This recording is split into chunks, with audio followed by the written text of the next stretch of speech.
It's official, winter is here, and that just has me reminiscing about my Munising adventure from last year, which started off kind of rocky. My tip of the day is when in the UP in the winter and a road says county road ends and it looks like, ooh, a little sketchy to drive on, but you think you're like really cool because you have a pickup truck, don't do it. When they say they get snow, they get snow. But that just gives us an opportunity to play in the winter wonderland. Some of my favorite things to do in winter in Munising include snowmobiling on the nearly endless trails, exploring the Ebon Ice Caves, and of course, Michigan Ice Fest.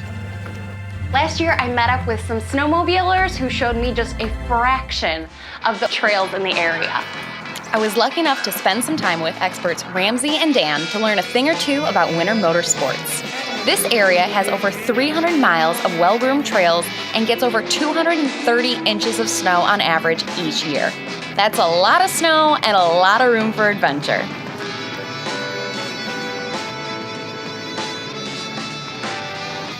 Even though I didn't get a chance to ride a sled, I had a blast watching their crazy tricks. But there are a few rental companies in the area, if you're up for the adventure. Did you know it's possible to do a wheelie on a snowmobile? Yeah, neither did I. It was a blast, but I can't wait to get on a sled with Eric later this year. Now, if you haven't experienced the Ebon Ice Caves before, what are you waiting for? It's magical. The trek can be a little rocky, that's why crampons, cleats, anything with spikes on your feet is highly recommended, but the view is amazing. And this year they have new outhouses, new parking, and they even added parking for emergency responders. One of my absolute favorite events is the Michigan Ice Fest.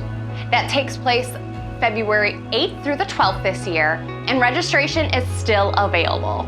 We're less than a month out, and some classes you can still sign up for, which I highly recommend. I registered too late and missed out, but this is your opportunity to experience either something new or dive into a further passion. Registration is super easy, just visit michiganicefest.com. Walking into headquarters, there's so much to take in. I start by perusing the store, where ice climbing gear and swag fill a gymnasium. Demo gear, classes, and registration can also be found at HQ. Never been ice climbing? Here's your chance to rent the gear and sign up for a class with a pro. Sadly, I registered too late and all the classes were filled, but watching the sport is also a hoot. We got our registration, which means we got our ticket to ride. We're gonna hit the shuttle and see what's going on the ice. The Michigan Ice Fest shuttle ushers climbers and spectators into the beautiful Pictured Rocks National Lakeshore. We reach our destination, but the free shuttle will continue making stops along Sand Point Road. Now for the amazing part, seeing people take on the ice.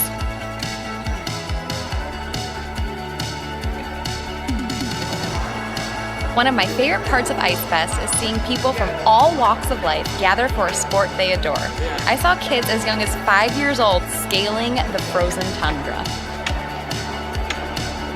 While chatting with some festival regulars, I learned these tips will help anyone get the most out of Ice Fest. First, sign up early. I learned this the hard way. Second, show up early. That's for classes, demos, presentations, and socials. This is a very popular festival and you don't want to miss out. Last but not least, sign up for a course or clinic. This is going to increase your skill wherever you're at, and you're going to be able to meet people, including some of the country's best ice climbers.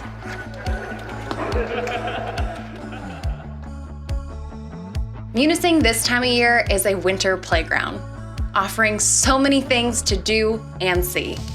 So the next time you find yourself with the winter blues, why not go find an adventure instead?